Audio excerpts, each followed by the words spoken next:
Don't Believe Everything You Think by Joseph Nguyen. Chapter 1. The Journey to Finding the Root Cause of Suffering. People have a hard time letting go of their suffering out of a fear of the unknown. They prefer suffering that is familiar. There is an important distinction to make when speaking about suffering. When I mention suffering in this book, I am referring to psychological and emotional suffering. There is a way in which, no matter what happens in your life, you do not have to suffer emotionally and psychologically. I am not saying that what we go through is all in our heads or made up. Terrible and unfortunate events happens to people every single day. What I am saying is that although we experience a lot of pain in our lives, suffering is optional. In other words, pain is unavoidable, but how we react to the events and circumstances that happen in our lives is up to us, and that will decide whether we suffer or not. Buddhists say that anytime we experience a negative event in our lives, two arrows fly our way. Being physical struck by a arrow is painful. Being struck by a second emotional arrow is even more painful. Suffering. The Buddha explained, in life we cannot always control the first arrow. However, the second arrow is our reaction to the first. The second arrow is optional. When I first heard of this quest from Buddha a few years back, I was confused because although I understood what he meant, I didn't know how I could apply this in my own life. If anyone were given the clear choice of suffering and not suffering, I don't think anyone in their right mind would choose to suffer. How can I just choose not to suffer? If it were as easy as that, I didn't think anyone would be suffering anymore.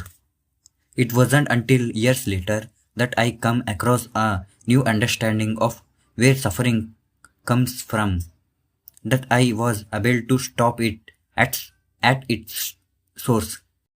As I began my journey of self-improvement, I come across a myriad of different tech teachings, studies, and methods to help people overcome their problems.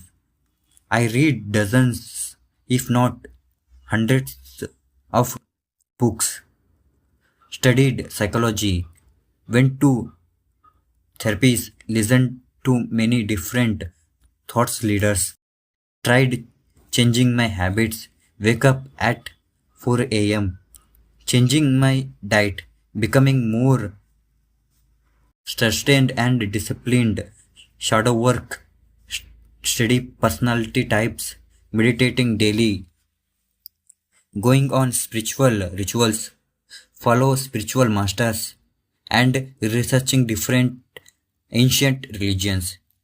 If you name it, I will probably tried it. I was desperate to find an answer because I wanted to know how to stop suffering in my own life, as well as help others to do the same.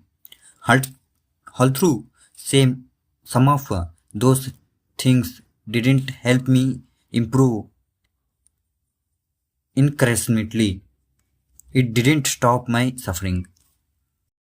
I still always felt extremely anxious, fearful, unfulfilled, irritated, angry, frustrated, and heavy every day.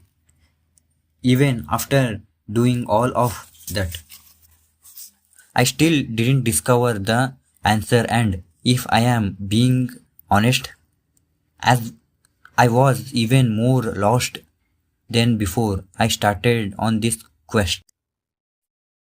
I felt purposeless, hopeless, and directionless. I didn't know what to do anymore, where to look, how how to talk to. It wasn't until I was in my darkest hour that I gramly of hope began to lead me into the light. All of the side after years and years of searching, I stumbled upon one of my first mentors that taught me how to become a coach, and he revealed to me the answer of how I can elevate my own suffering. The answer I discovered was in the understanding of how our mind work and how the human experience is created.